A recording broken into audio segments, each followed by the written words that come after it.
Está começando mais um Contraponto, um tema, vacina, reações radicais.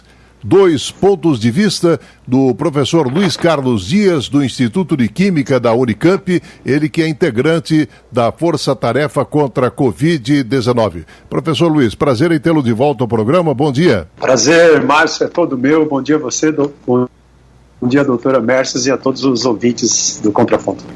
E participa conosco também a doutora Merces da Silva Nunes, advogada especialista em Direito Médico. Doutora Merces, prazer em tê-la conosco, bom dia. Bom dia, Márcio, o prazer é todo meu, obrigada do convite, muito prazer, Luiz Carlos, é uma alegria poder conversar com vocês. Até que ponto o direito coletivo à saúde se sobrepõe à liberdade individual? Essa pode ser a essência de caráter jurídico que propiciou que o tema vacinação fosse judicializado. O STF, Supremo Tribunal Federal, tem atualmente 4 ações que paralelamente tratam do mesmo tema, vacina. Em 2019, os pais de uma criança, alegando serem adeptos da filosofia vegana, se recusaram a respeitar o calendário de vacinas do filho. O Ministério Público acionou a Justiça. Recentemente, o presidente da República postou numa rede social que vacina obrigatória só para o Faísca, referindo-se ao seu cachorro. Quanto à posição do STF sobre o tema vacina, 2 linhas de direção têm sido apontadas. A primeira, de exigir a vacinação obrigatória, e a outra de impor restrições para quem não vacinar, como, por exemplo, impedir determinados tipos de viagem. Contraponto, professor Luiz Carlos Dias. Olha, as vacinas salvam milhões de vidas, né? Nós erradicamos muitas doenças do planeta, como a varíola. A varíola matou 350 milhões de pessoas no século XX, e a varíola foi erradicada em 1979. Desde então nós não temos mais casos de varíola. Poliomielite, sarampo, cachumba, rubéola, difteria, tétano, todas essas doenças elas foram controladas em virtude de campanhas de vacinação em massa. Essas vacinas, então, elas são consideradas bens públicos globais, né? E particularmente aqui no Brasil, a Constituição Federal, o Estatuto da Criança e do Adolescente, o Estatuto do Idoso, eles garantem, né, o direito à saúde e à vida. O que é interessante, Márcio e doutora Merces, é que desde a revolta da vacina, que aconteceu lá no Rio de Janeiro em 1904, nós nunca precisamos obrigar ninguém a se vacinar no Brasil. A população brasileira sempre aderiu às campanhas de vacinação em massa. O Brasil é um modelo, né, de imunização para o mundo inteiro, com o nosso Programa Nacional de Imunizações, com o SUS. O cenário ideal seria pensar em campanhas de conscientização da população brasileira e deixar clara a ideia, né, de que se vacinar gratuitamente é um direito de cada cidadão. A população ela precisa ser esclarecida sobre a importância, sobre a segurança das vacinas para se proteger, né, enquanto coletividade da Covid-19. As vacinas eu entendo como um direito, elas salvam vidas, elas salvam 3 milhões de vidas por ano, cerca de 5 a 6 vidas por minuto. Elas ajudaram a erradicar várias doenças letais e que incapacitam as pessoas, e elas são a nossa melhor estratégia de saúde pública, junto com água potável, com esgoto tratado. Elas ajudaram a aumentar a nossa expectativa de vida. Então é importantíssimo, né, principalmente nesse momento de polarização política, que é uma tarefa bem complicada. A Covid é uma doença infecto-contagiosa com potencial de causar mortes e incapacitação. Não tem tratamento, isso é muito importante. Então, se houver uma vacina segura e eficaz, eu penso que o Estado deve exigir a vacinação para a defesa da população, respeitando o direito coletivo à saúde, né? Eu penso que o cidadão deve se comportar como cidadão e se vacinar. A saúde pública, na minha opinião, é mais importante que o desejo do indivíduo, uma questão de respeito, de empatia, de cidadania. Contraponto, doutora Merces Nunes Silva. Márcio, vou lhe dizer, essa questão das vacinas ganhou uma conotação política extraordinária. Ela polarizou toda a sociedade e chega no Supremo Tribunal Federal para para que o Supremo decida, na verdade, qual é o direito que tem que prevalecer. Se é o direito à saúde pública, à saúde da coletividade, ou se é o direito do indivíduo, com a sua autonomia, de decidir se ele quer ou não se vacinar. São dois direitos que a Constituição preserva. Nós temos uma Constituição que ressalva e aprecia direito de toda a natureza, mas os direitos não são absolutos. Eu penso que a vacina, de fato, como disse o Dr. Luiz Carlos, é uma vacina, é um bem extraordinário em se tratando de saúde. Nós, de fato, temos muitas vidas que são salvas, milhões de vidas que são salvas, exclusivamente por conta das vacinas. Mas eu penso que, de verdade, nós temos que dividir a questão. Acho que crianças e adolescentes que não têm capacidade de discernimento, não têm entendimento sobre a importância disso, obrigatoriamente têm que se vacinar. Os pais, inclusive, são responsabilizados se eles não cuidarem dessas crianças, porque o judiciário entende que isso é uma espécie de negligência do responsável da criança, seja ele o pai ou qualquer outra figura jurídica que faça esse papel. E em relação à população adulta com capacidade de discernimento, muito eu tenho ouvido que ela tem que se colocar no sentido de desejar ou não se submeter a esse tipo de procedimento, de vacina e de tudo. O que nós pensamos, e eu tenho conversado com muita gente a respeito disso, nós estamos de fato diante de uma doença infecto-contagiosa, de um vírus bastante feroz, que tem causado todo esse estrago e ceifado muitas vidas no meio do caminho.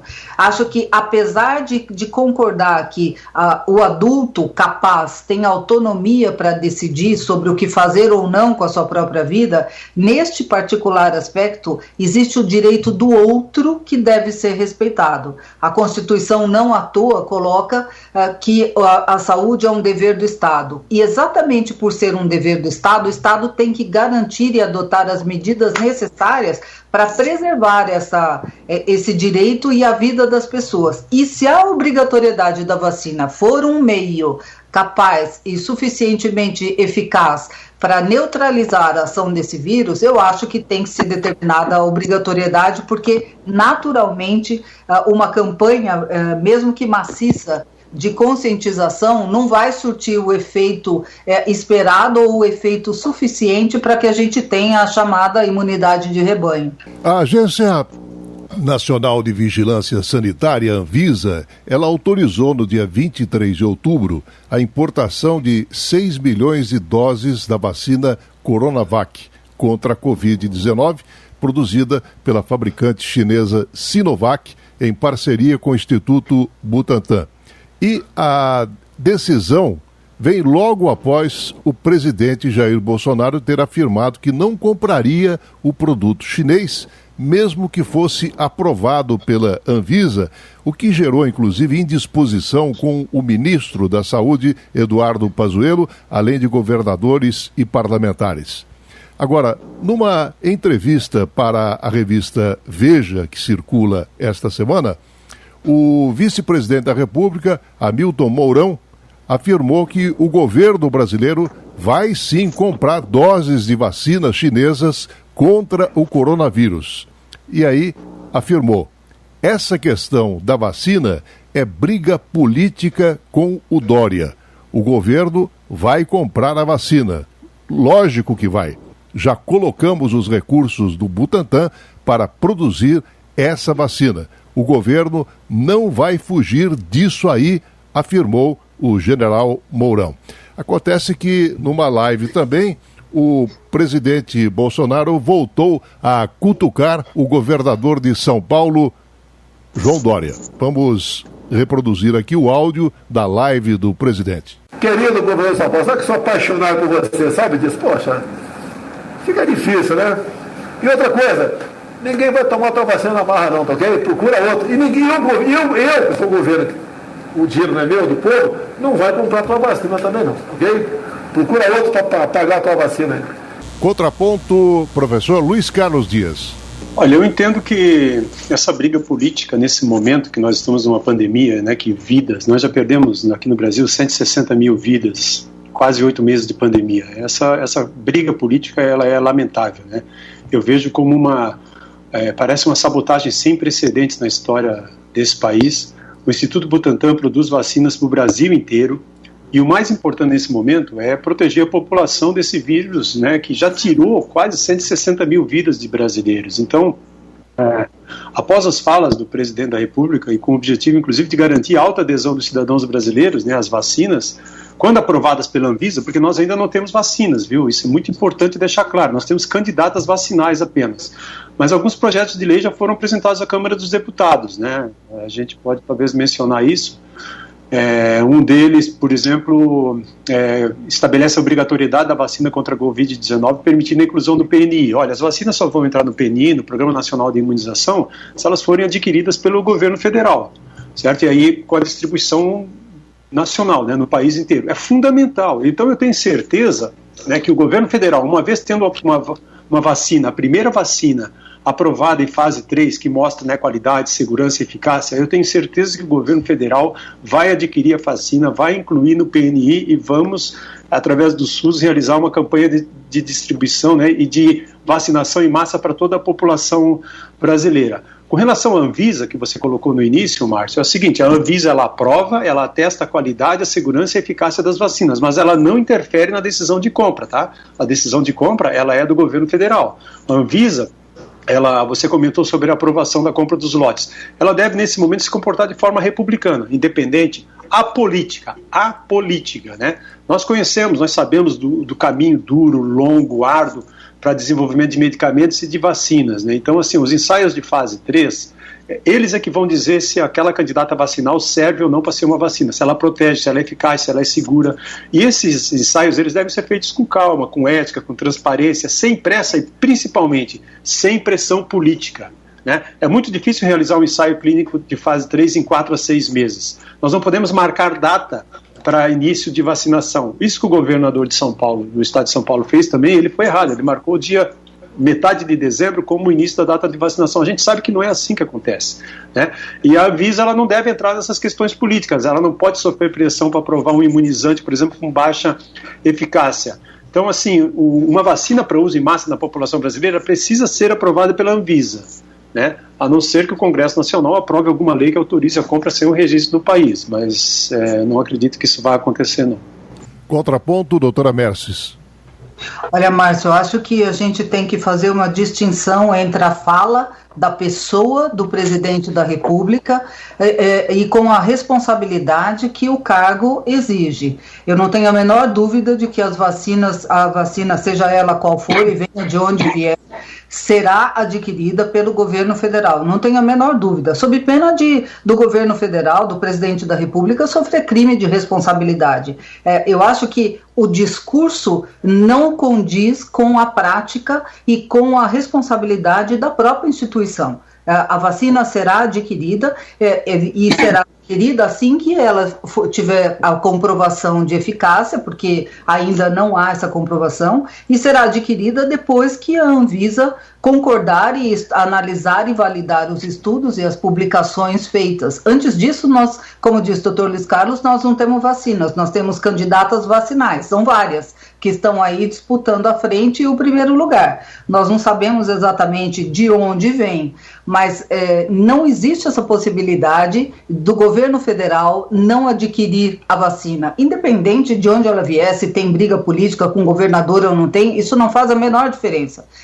Nós precisamos, de novo, distinguir a pessoa do presidente do cargo da presidência da República, porque o cargo exige responsabilidade, e ela vai acontecer, porque não é um ato, uma determinação do presidente da República não vai impedir o Ministério da Saúde de fazer essas aquisições, de seguir nessa linha, de comprar o que for necessário para atender a população brasileira, principalmente em razão de ser a saúde um dever do Estado. Então, todo aquele que ocupa um cargo de responsabilidade vai responder pelas ações praticadas, pela conduta que teve. É uma questão de tempo dele desdizer este discurso que ele vem falando, que em nada contribui para orientar a população, pelo contrário, deveria se dar num sentido de reforçar a necessidade da população também ser responsável consigo própria e com o outro e aderir a um programa maciço de vacinação quando ela acontecer. Eu acho que,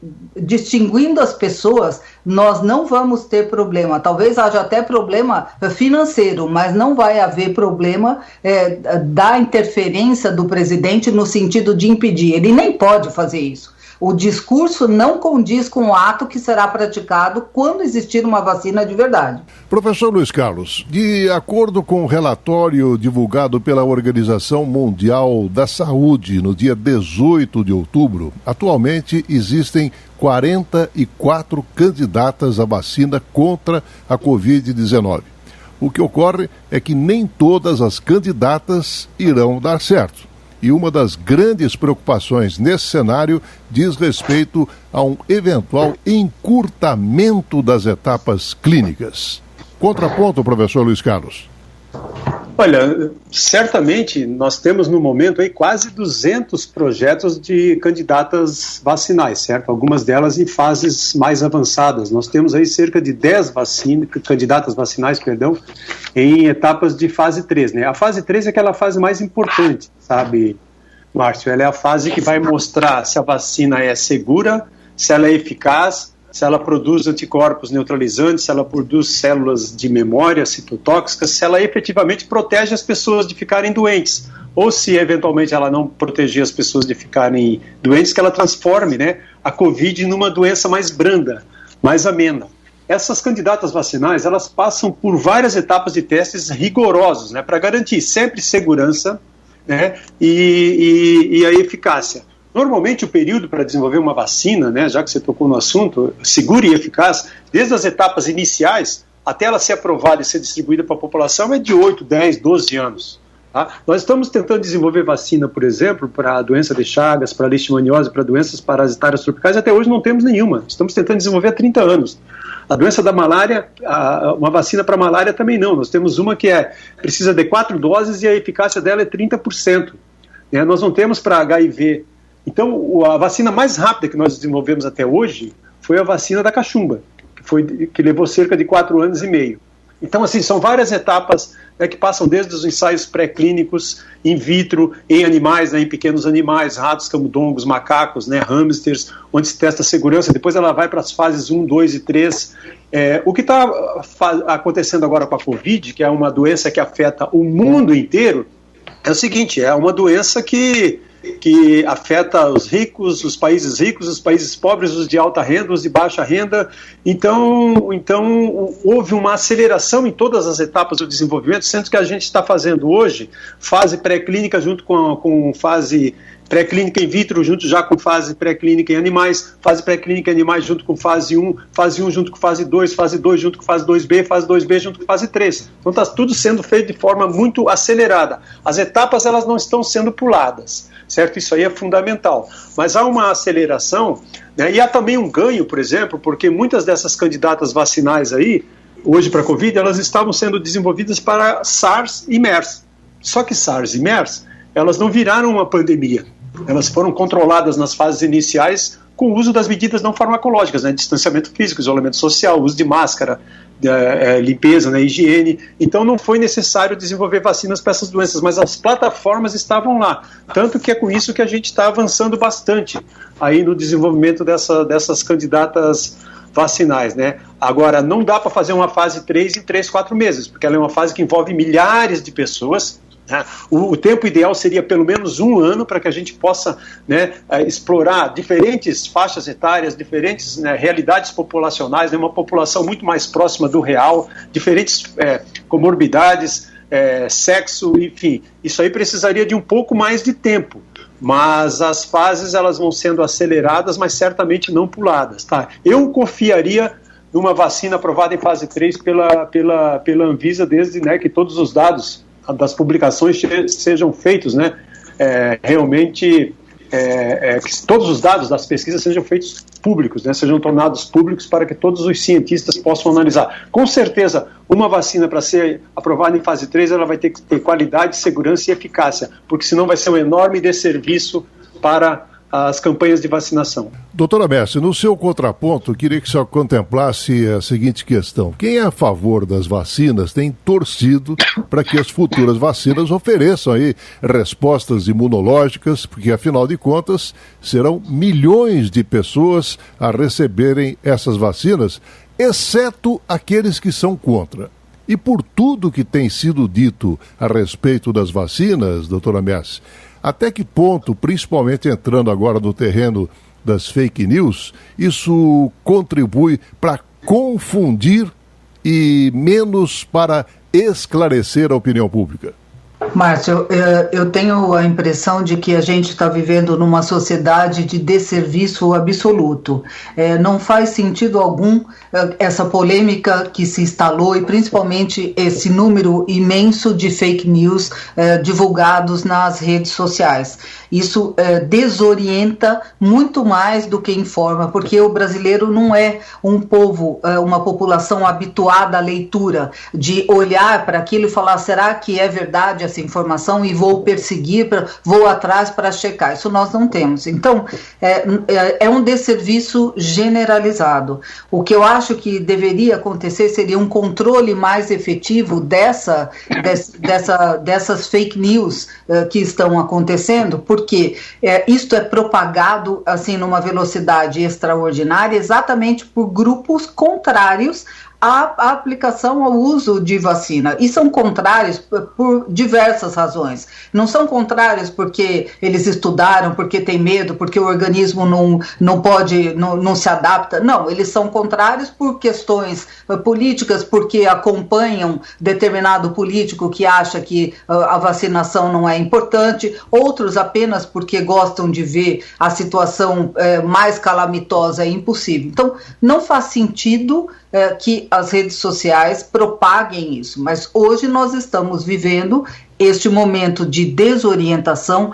Parece inclusive um momento de desmanche de valores e de tudo, porque as pessoas olham apenas para o próprio umbigo, olham numa linha muito individualista e não mais têm essa preocupação em relação ao outro. Não conseguem entender que o momento que nós tivermos uma vacina aprovada pela Anvisa, a Anvisa vai validar todos os estudos e as publicações que foram feitas dos resultados de cada uma dessas fases. Então, quando a autoridade máxima valida um estudo desse, ela já fez isso por meio de técnicos altamente qualificados. Nós estamos falando de um órgão governamental que trabalha exclusivamente com isso. Então, quando a Anvisa validar um estudo deste e conceder o registro, é porque aquelas fases de segurança, de eficácia e de eficiência daquela vacina foram absolutamente comprovadas. É claro que uma vacina pode, depois, no pós-vacina, né, depois que ela já estiver sendo comercializada, ela pode apresentar efeitos outros que não foram conhecidos nessas fases de fase 1, fase 2, fase 3. Isso pode acontecer, mas não é só que vai acontecer com a vacina do coronavírus. Ela acontece com todo medicamento, inclusive, que está sendo comercializado muitos anos depois, até que o registro foi concedido. Então, eu acho que nós deveríamos trabalhar no sentido de aumentar as campanhas de orientação e informação para, pelo menos, minimizar esse desencontro que a população verifica, tanto por meio das redes sociais, quanto nas conversas, nos grupos de trabalho. Isso não contribui para nada, pelo menos na minha orientação, na minha visão, não contribui para nada, e não só não contribui, como destrói o pouco que existe em relação a alguma confiança nas instituições. Professor Luiz Carlos, no seu contraponto, queria que o senhor contemplasse a seguinte questão. Um dos grandes dilemas não resolvidos ainda com relação às futuras vacinas diz respeito ao tempo de proteção que cada uma pode oferecer. E presume-se que isso até possa vir se transformar numa espécie de disputa para ver qual delas garante maior tempo de proteção. Agora, esse aspecto do tempo de proteção, professor Luiz Carlos, até que ponto conspira também contra o grau de confiança da população na vacina? Olha, Márcio, ninguém no planeta hoje pode dizer para você quanto vai durar o tempo de proteção, né? Porque a Covid é uma doença nova, nós estamos aprendendo muito com ela. Você vê que ela foi, nós tomamos conhecimento com a Covid dia 31 de dezembro de 2019. E, olha, a ciência já avançou muito. Nós sabemos hoje quanto dura, por exemplo, temos uma ideia, né, de quanto dura a imunidade, né, inata, essa que a gente adquire, de pessoas, por exemplo, que foram infectadas. Aparentemente não dura muito tempo, mas a resposta é diferente, por exemplo, dependendo da faixa etária, de comorbidades. E a resposta de uma vacina, nós nem temos vacina ainda, certo? Então, de novo, nós nem temos uma vacina aprovada. E a partir do momento que nós tivermos uma vacina, olha só, as vacinas começaram a ser estudadas em fase 3 em julho de 2020, nós estamos agora entrando em novembro, julho, agosto, setembro, outubro. Elas estão sendo estudadas aí há 3, 4 meses. E 3, 4 meses não dá para ter uma ideia sobre a segurança e sobre a eficácia dela.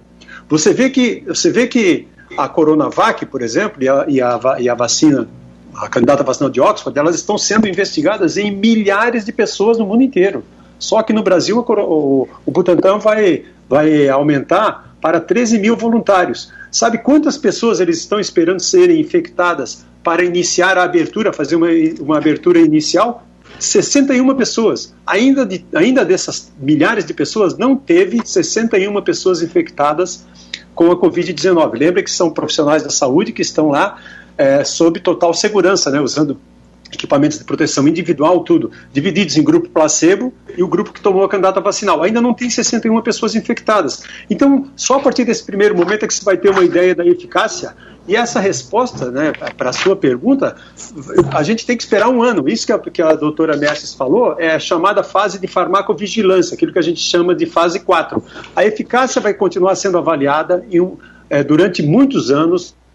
A segurança vai continuar sempre sendo avaliada, mesmo depois que aprovada. Então ninguém tem condições de te dar uma resposta como quanto tempo vai durar a imunidade. Pode ser que ela dure um ano, pode ser que seja como a vacina da gripe, né, de influenza, que a gente tem que tomar todo ano porque o vírus vai sofrendo mutação. Tá? Agora, isso aí, ainda falando, né, tem um conceito de hesitação vacinal também, Márcio, que é a exposição excessiva. E a desinformação, a teorias de conspiração variadas, elas podem influenciar na tomada de decisão das pessoas. Então tem pessoas hesitantes a vacinas, que podem se recusar a algumas vacinas, mas podem tomar outras, pessoas que adiam o calendário vacinal, pessoas que obedecem ao calendário, mas que não se sentem seguras. Então a hesitação vacinal, ela vem também de um movimento que hoje a gente percebe que é muito influenciado pelo movimento natural, né, de curas naturais, de uma vida livre de química, como se isso fosse possível, né? É um apelo pelo que tudo natural é melhor, e como vacinas não são naturais, elas são consideradas ruins, e é um equívoco isso, né? Isso é misturado com o apelo desse movimento de que se você não tiver uma vida saudável, uma alimentação saudável, você não precisa, que se você tiver, você não precisa de vacinas, o seu sistema imune dá conta. Não é verdade, o nosso sistema imune dá conta de algumas doenças, mas para algumas doenças, as mais importantes, a gente precisa de vacinas, essas que a gente já mencionou no começo. E além disso, tem um movimento crescente, né, anti-vacinas, que aí divulga, né, várias fake news sobre razões para não se vacinar. Doutora Mess, muito se tem dito com relação a quando que a vacina vai estar disponível para a população. Agora, existem vários atores que se apropriam desse assunto. E a pergunta é a seguinte, doutora Mess, afinal de contas, quem é que está afirmando? É o político ou é o cientista? Márcio, sua pergunta é a pergunta de $1 milhão.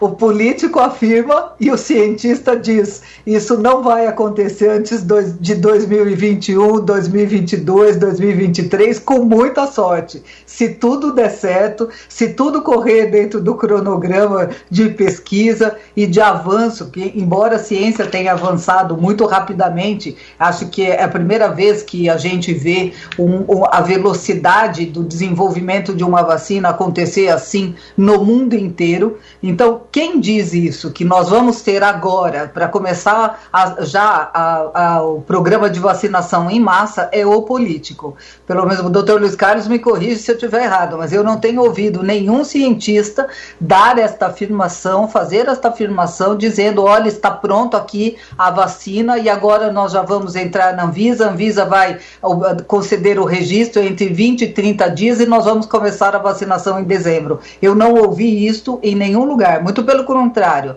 As pessoas mais conscientes e realmente com conhecimento do assunto, que são os pesquisadores e os cientistas, têm afirmado que antes de 2021 nós não vamos ter uma vacina pronta para comercialização em massa, até porque nós temos um outro problema a enfrentar, que é a capacidade de produção. Não adianta só comprar, nós temos 212 milhões de habitantes aqui no Brasil. Ninguém sabe se nós vamos precisar de uma dose, 2 doses, com que periodicidade nós vamos precisar. Então, quem é que tem capacidade? Qual é o laboratório que tem capacidade de produzir este volume de milhões e milhões e milhões de doses? Então, eu não acredito. Essa é a conversa de político em ano eleitoral. No seu contraponto, professor Luiz Carlos, queria que o senhor contemplasse também a questão que é a seguinte: quem é que vai tomar a vacina em primeiro lugar? E essa é uma pergunta que tem sido feita de forma muito constante. Mas a questão que se coloca é a seguinte: até que ponto essa vacina será eficaz e segura para essa faixa etária de quem vai tomar em primeiro lugar? Olha, isso aí só a fase 3 é que vai dizer, né? A questão da eficácia, certo? A eficácia, primeiro, todas essas candidatas vacinais, elas, em princípio, vão precisar de 2 doses, o que traz questões logísticas extremamente importantes, já colocadas aqui pela doutora. Tá? Elas vão precisar de 2 doses. Então, você precisa convencer a população a ir tomar a primeira dose e 14 ou 28 dias depois ir tomar a segunda dose, que é um grande desafio. Se essas vacinas elas vão proteger mais jovens ou pessoas idosas, isso aí só a fase 3 é que vai dizer pra gente, Márcio. Não tem como te responder essa pergunta. O que a gente tem observado é que a imunogenicidade, ou seja, a capacidade de produção de anticorpos, de células citotóxicas, ela varia muito de candidata vacinal para candidata vacinal e varia muito com a idade. Mas a notícia boa é que a maior parte dessas vacinas aí está induzindo a produção de anticorpos, mesmo em idosos, em pessoas com uma faixa etária maior, o que é muito importante. Agora, se esses anticorpos vão ser neutralizantes, se eles vão proteger as pessoas da infecção, isso aí é outra história completamente diferente, entendeu? Só a fase 3 é que vai nos dizer, tá? Então, ainda para complementar a pergunta que você fez para a doutora, olha, essa vai ser a nossa maior campanha de vacinação em massa da história, sem dúvida nenhuma. Né? As futuras vacinas elas devem ser inseridas no Programa Nacional de Imunização para serem distribuídas para todo o Brasil. E aí, como a doutora colocou, tem desafios logísticos. Olha, como elas vão precisar de 2 doses, pensa assim, para vacinar 80% da população brasileira, a doutora falou em 212 milhões de pessoas, isso aí dá numa conta rápida aqui 170 milhões de pessoas. Com 2 doses a gente vai precisar de 340 milhões de vacinas. São 340 milhões de agulhas, de seringas, de frascos, de tampa de frascos, de embalagens para as agulhas e para as seringas. O mundo inteiro vai estar correndo atrás desses mesmos insumos. Nós temos que pensar na malha aérea, em espaço para armazenamento das vacinas nos aeroportos, nos porões dos aviões, câmaras frias, porque tem uma rede de frios aí que é importante, né, para manter as vacinas estáveis sem perder eficácia. Então serão necessárias, né, milhões de embalagens, de caixas de resfriamento, e levar tudo isso para o país inteiro. O Brasil é um país enorme. Embora a gente tenha muita experiência de campanha de vacinação em massa, é necessário, é super importante, né, que o governo federal, os governos estaduais e municipais iniciem uma campanha de conscientização da população brasileira para a importância dessa vacinação quando nós tivermos a vacina. Né? Quando nós vamos ter a vacina, nós temos que esperar a fase 3. Não são os políticos que vão decidir, não são as vontades de um político, não vai ser opinião pessoal, questões políticas e ideológicas, elas não vão ser mais importantes que a ciência. Esse jogo mesquinho aí sobre as vacinas, ele só dá força e alimenta o criminoso movimento anti-vacinas. A eficácia em base 3 ela deve ser baseada em questões técnicas, independentes, por parte da Anvisa, e não na origem da vacina ou em decisões e pressões políticas. Não vai ser o presidente ou o governador de um estado que vão decidir se a vacina é boa ou não para a população. A ciência que vai dar essa resposta. Doutora Messi, o professor Luiz Carlos falou a respeito de campanha de conscientização. Agora, qual que é o peso das afirmações do presidente da República quando inicialmente ele defendia e também estimulava o uso da cloroquina para combate da Covid. E agora, ele, quando fala da vacina, ele demonstra uma eventual preocupação com a comprovação científica da sua segurança, doutora Mess. Olha, eu vou reiterar o que eu já te falei, Márcio. Eu acho um desserviço. Está aí uma pessoa que poderia ficar de boca fechada, que ajudaria bastante. Diz o ditado que muito ajuda quem não atrapalha, né? É o caso dele. Ele exerce uma liderança sobre o seu eleitorado. Esse eleitorado frequenta assiduamente as redes sociais, usa um número extraordinário de fake news e vão destruindo ou desconstruindo o mínimo de confiança que a população tem em relação às instituições. Eu acho que ele poderia ficar calado sobre esse aspecto da questão, porque ele não ajuda, não funciona desse jeito. De fato, nós temos aqui essa questão do movimento antivacina que vem renascendo e ele passa a ser um interlocutor desse programa antivacina. Então, ele vai divulgando, ele reforça a imagem de que não é necessário, como se nós não precisássemos disso. Então, eu acho que deve de novo separar a pessoa do presidente do cargo do presidente. A pessoa do presidente não nos ajuda quando ele vai e faz esta campanha contra a vacina, especialmente contra a vacina chinesa. Eu não sei se vai ser a vacina chinesa a que vai ser aprovada pela Anvisa ou não, mas qualquer que seja a vacina, nós vamos precisar dela, porque nós temos essa batalha para vencer em relação ao coronavírus e nós precisamos de todos os esforços, principalmente das pessoas públicas, no sentido de fazer essas campanhas de conscientização. Volto a dizer, o brasileiro não é um povo acostumado à leitura, muito menos tem senso crítico das coisas. Eles acreditam no que ouvem, no que falam e na imagem do líder que os conduz. Então, ele ajudaria muito o país se ele não se manifestasse nem contra nem a favor. Ele pode ter todas as convicções, o entendimento que ele quiser, mas ele não tem o direito de falar publicamente, levando ainda mais a insuflar a população no movimento anti-vacina. Professor Luiz Carlos, o senhor tratou dessa questão da campanha de conscientização e, nesse momento, o que mais se espera é que a vacina esteja disponível no menor tempo possível. Mas e sobre os possíveis efeitos negativos das vacinas nos seres humanos? Qual que é a importância, nesse sentido, professor, de educar a população? Seria interessante, por exemplo, nesse processo de campanha de conscientização, a abordagem desse tema? Olha, é fundamental, né? O Brasil sempre foi um modelo de vacinação em massa, né? O brasileiro, ele gosta das vacinas, ele entende que as vacinas salvam vidas. Então nós sempre, tirando aquele movimento, né, da revolta das vacinas do Rio de Janeiro em 1904, nós nunca precisamos obrigar ninguém a tomar vacinas. A população sempre teve consciência de que a vacinação é importante. E apesar de que a gente está observando nos últimos anos uma queda na cobertura vacinal, essa queda na cobertura vacinal ela pode se dever a várias razões, não necessariamente só ao movimento antivacinas. Também as pessoas, elas acham que as doenças não estão mais aí, entendeu? Que as doenças foram erradicadas, e aí elas relaxam nisso. Algumas têm problemas, por exemplo, de acesso aos postos de vacinação, embora a gente tenha mais de 35 mil postos de vacinação no Brasil. Eu acredito que falta um pouco de campanha de conscientização da população em massa, nos nossos grandes veículos de comunicação, televisão, jornal, né, rádio. Vocês vejam como era feita a campanha do Zé Gotinha, né, da poliomielite, passava toda hora na televisão. Isso aí foi um grande sucesso, nós chegamos a 95% de adesão na campanha de vacinação em massa para polio. Então isso aí deve voltar agora, principalmente nesse momento.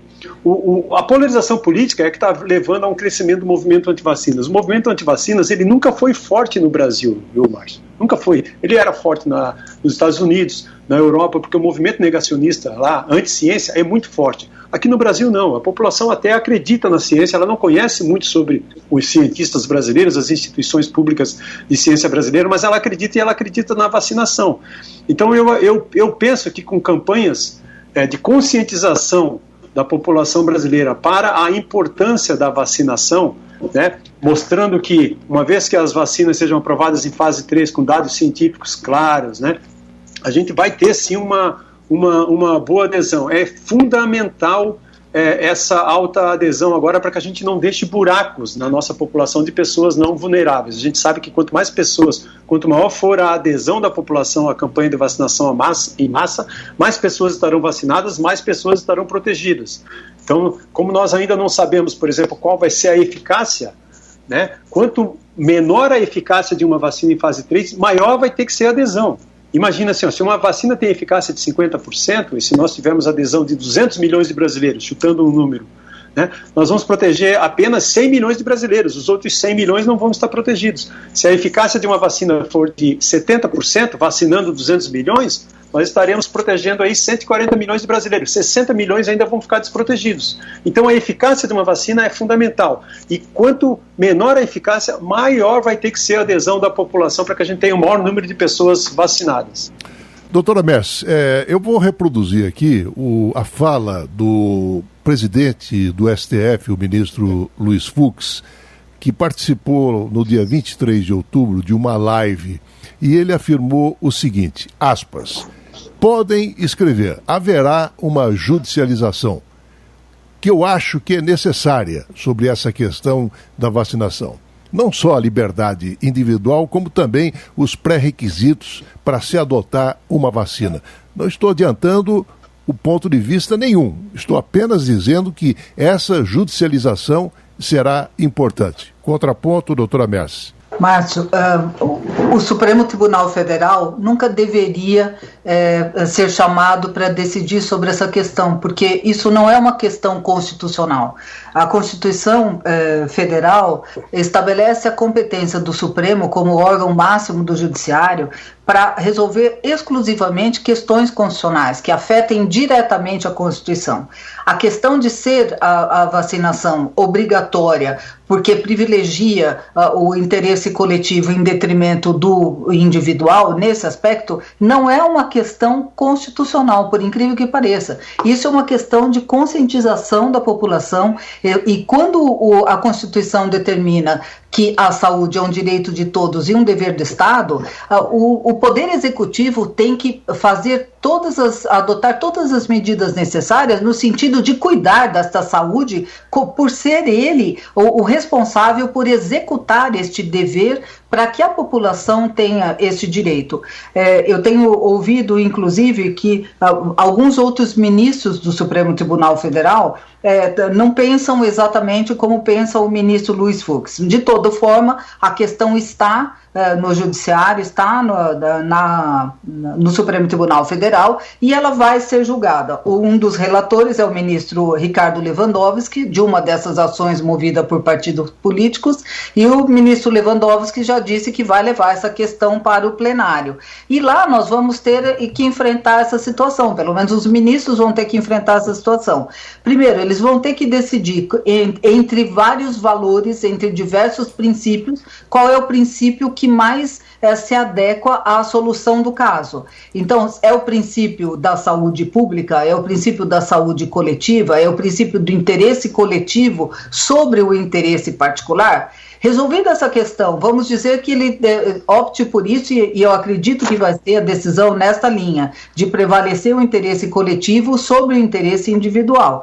O Supremo ainda vai ter que decidir se a vacinação é obrigatória, se não é. O Supremo não é um órgão legislativo. Então, se for obrigatória, qual é a sanção que vai acompanhar? O Supremo não tem competência constitucional para atrelar uma sanção ao descumprimento dessa norma. Então, dessa decisão, será uma decisão com repercussão geral para que ela se estenda sobre todo o país, mas é uma decisão desacompanhada de sanção. Quando você tem uma norma que não tem sanção, a obrigatoriedade fica apenas no papel. Então precisa ser o Poder Legislativo ou o Poder Executivo, embora nós já tenhamos leis nesse sentido, determinando a compulsoriedade da vacinação. O Supremo pode dizer, no máximo, qual é o interesse que vai prevalecer, e mesmo assim com muita divergência dentro da própria Corte.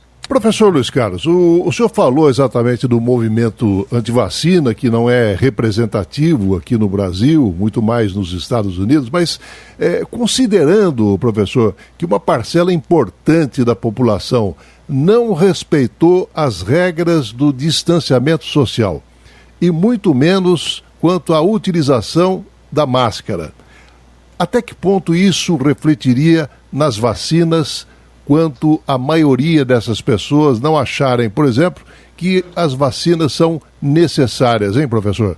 Olha, isso aí preocupa muito, né? O movimento antivacinas, olha só, ele nunca foi muito forte no Brasil, mas ele está crescendo aqui no Brasil agora.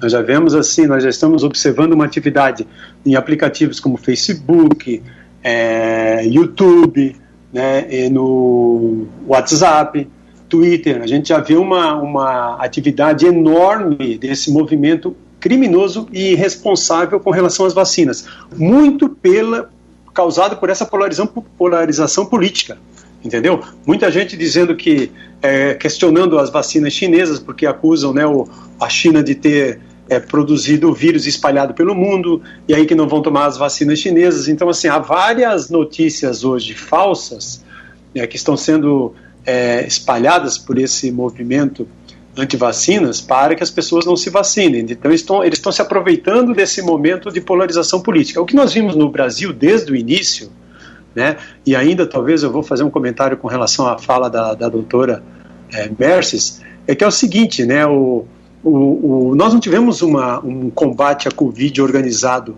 pelo governo federal com os governos estaduais e municipais, né? Nós vimos sempre lutas e brigas políticas aí no meio. Então, um movimento negacionista, anti-ciência, que não acreditava na ciência, e aí nós temos hoje, né, aí quase 8, 9 meses de pandemia, uma das quarentenas mais longas do mundo, né? Já perdemos 160 mil vidas de brasileiros, muitas famílias destruídas, muitas pessoas, por exemplo, que se recuperam ficam com sequelas graves. A Covid está matando indiscriminadamente não só idosos, pessoas com comorbidades, mas também mata crianças e jovens. E o que a gente está vendo desde o início é uma briga, né, uma confusão política que fez com que, inclusive, o próprio STF tivesse que se manifestar, né? No contexto dessas frequentes disputas entre o governo federal e os governos estaduais, o STF acabou se tornando um dos protagonistas da gestão da crise sanitária. Isso passou aí desde o início, né, com o uso dos medicamentos, com essas medidas de isolamento social, de distanciamento físico, e o STF então está sob constante pressão. Foi acionado, né, embora eu concordo com a doutora, né, pela Constituição, a execução das políticas públicas cabe ao Executivo sob fiscalização do Legislativo, né? Mas eu entendo também que o Supremo é que tem a última palavra sobre a interpretação das leis do país. E aí, no caso de dúvida, por exemplo, o STF está sendo acionado. E eu lamento que isso possa voltar a vir a acontecer, né, no caso aí da obrigatoriedade ou não das vacinas. Eu penso que se a gente fizesse realmente um trabalho de conscientização da população brasileira, que, de novo, eu vou salientar, acredita nas vacinas. Hoje, por exemplo, qualquer pesquisa feita, né, eu vi 2 pesquisas feitas pelo IBOP e pelo Datafolha que mostram que cerca de 80 a 85% da população brasileira vai se vacinar se tiver uma vacina aí disponível. E você pode ter certeza disso, que se nós tivermos só vacinas chinesas, o brasileiro vai se vacinar. Mas para isso é importante que a gente combata, né, esse movimento crescente e preocupante anti-vacinas, particularmente contra a vacina chinesa. Doutora Merces, aprofundando um pouquinho essa questão que a senhora já colocou e pontuou sobre o STF, eu pergunto se o judiciário ele está preparado para receber e decidir essas questões morais e legais que envolvem direito à saúde, especificamente no tocante à política de vacinação, já que não implica apenas nos aspectos jurídicos, mas também político, social, ético e sanitário, hein, doutora? Márcio, Antes só de eu responder essa tua questão, deixa eu só complementar uma fala do Dr. Luiz Carlos. Quando o Supremo Tribunal Federal foi chamado para decidir sobre a questão do isolamento social e da quarentena, o Supremo deu uma decisão no sentido de assegurar a autonomia de estados e municípios na adoção de medidas para enfrentamento da Covid-19. Quando o Supremo dá esta decisão, ele quebra esta única possibilidade que nós teríamos de ter um eixo único, uma condução única, uma diretriz estabelecida pelo Ministério da Saúde, e isso independe da opinião do presidente da República. Nós estamos falando de responsabilidade no exercício da função. Então, o Supremo, na minha opinião e no entendimento de outras pessoas que trabalham com esse tipo de matéria, quando o Supremo concede esta autonomia para estados e municípios, ou reconhece, ele desorganizou por inteiro a única possibilidade que nós tínhamos de trabalhar num sentido direcionado em relação às medidas todas de enfrentamento conforme estabelece a Lei 13.979. E agora, quando o Supremo é chamado de novo para decidir sobre essa questão, o meu receio é que o Supremo dê uma decisão tão desastrosa quanto deu nesta passada no início da pandemia. Por quê? O Supremo não é técnico, não é um órgão técnico.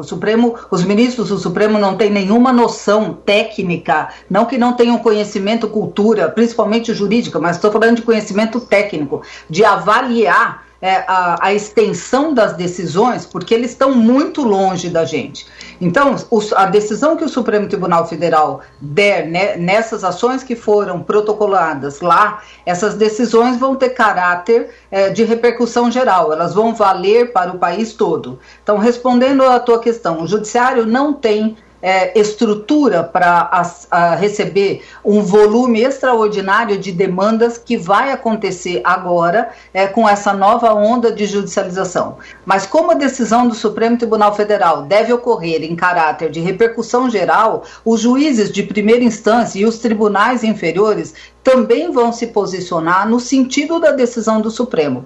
E a minha preocupação é exatamente essa. O Supremo é um órgão, é uma instituição dentro do judiciário, é a palavra máxima dentro do judiciário, mas é uma palavra que define matéria constitucional, ele não define saúde, ele não define ciência. Falta aos ministros, porque são de outra área, este conhecimento. E não é só a questão de ter ou não assistência para poder orientar o voto nesse sentido, é a concepção da ciência. Fazer ciência jurídica é diferente de fazer a ciência no sentido da evolução da saúde e das medidas que precisam ser adotadas. Eu tenho muito receio que a gente, de novo, fique à deriva em razão de uma decisão do Supremo Tribunal Federal tão desastrosa quanto foi a decisão de reconhecer a autonomia para estados e municípios. Professor Luiz, ainda com relação à recusa das vacinas, qual o reflexo que a desconfiança da segurança e a suspeita de reações adversas poderia contribuir para que essas pessoas não se vacinassem, hein? Olha, você falou em reações adversas, né? As vacinas, elas sendo aprovadas em fase 3, elas são seguras.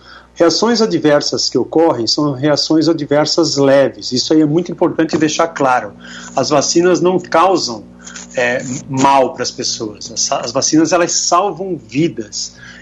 Então, toda vacina, né, a partir do momento que a gente aplica essas vacinas injetáveis, nós sentimos alguns efeitos adversos leves, que são controlados com medicação normal, né, como analgésicos, antitérmicos. Essas reações adversas leves, elas são normalmente uma dor no local da aplicação, um pequeno inchaço, em alguns casos uma dor de cabeça leve, uma febre, uma fadiga, né, um cansaço muscular. E essa resposta, Márcio, ela é uma resposta desejada, porque nós injetamos no nosso organismo um corpo estranho. O que a gente quer? Que o nosso organismo produz a resposta imune de defesa. E ao produzir essa resposta imune de defesa, resposta de anticorpos, de células citotóxicas, né, vai provocar um certo desequilíbrio no início, que é exatamente o organismo reagindo àquele corpo estranho. É isso que a gente quer.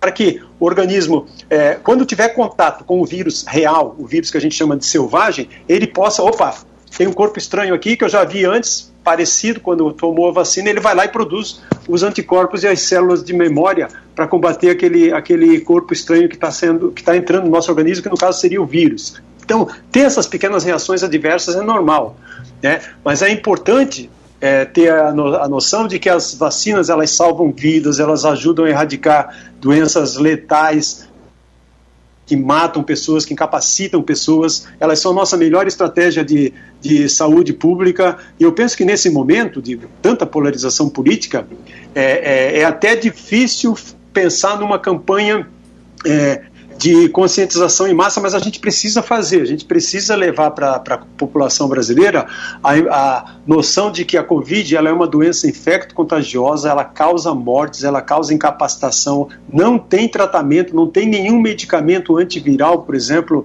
eficaz, tem alguns tratamentos apenas em condições de UTI, que ajudam os pacientes lá em casos mais graves. Então, quando houver uma vacina segura e eficaz, o Estado deve sim pensar em exigências de campanhas de vacinação, né, para a defesa de toda a população, respeitando o direito coletivo à saúde. A saúde pública, ela é mais importante que o desejo de um indivíduo, né, na minha opinião, é uma questão de respeito, de cidadania, de empatia. Doutora Mercy, ninguém é obrigado a saber de tudo, mas a falta de conhecimento técnico dos operadores do direito que atuam nas cortes de justiça com o tema de saúde e das vacinas apontaria que cenário pós-vacinação, hein, doutora Mercy? Márcio, eu tenho essa preocupação também porque a gente não tem muita ideia do alcance da decisão do Supremo. O Supremo deve dar uma decisão quando julgar essas ações que chegaram lá na Corte. O Supremo deve dar uma decisão reconhecendo a prevalência do interesse coletivo sobre o interesse individual. Eu não tenho certeza, como ninguém tem, porque essas decisões ainda não foram proferidas, se resultante dessa decisão do Supremo vai vir acompanhada de uma obrigatoriedade. Se houver uma obrigatoriedade, as autoridades de saúde vão ter que estabelecer sanções para o descumprimento desta ordem. Se nós não tivermos esse tipo de coisa, a decisão do Supremo, na verdade, é uma decisão que não produz o efeito necessário para aquilo que ele foi chamado.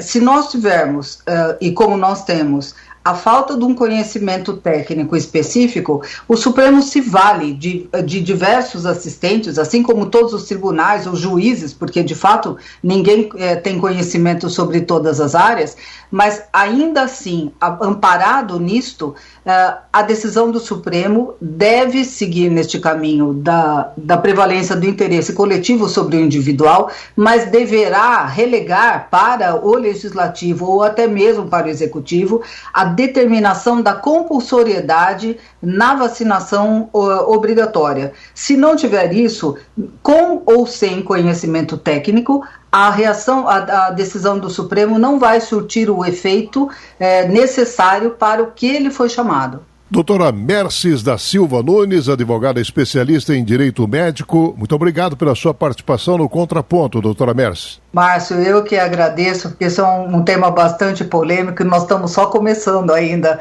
essa discussão como um todo. Muito obrigada. Obrigada, doutor Luiz Carlos, pelos seus esclarecimentos, foi bastante oportuno e muito enriquecedor. Professor Luiz Carlos Dias, do Instituto de Química da Unicamp, integrante da Força Tarefa contra a Covid-19. Muito obrigado pela sua participação em mais um Contraponto, professor. Eu que agradeço, Márcio, doutora Mercy, foi um prazer, né? E para finalizar, só lembrar, né? Quando você está vacinado, está protegido, né? E isso ajuda a proteger quem eventualmente não pode se vacinar, gente. O Brasil sempre foi um modelo de vacinação em massa e a gente não pode perder isso. E chegamos ao fim de mais um Trocando em Miúdos. Obrigado ao Benício Batista na edição, José Luiz Caetano, painel eletrônico. Marcamos o encontro para a próxima segunda-feira, a partir das 11 horas. Tenham todos um excelente final de semana e até lá.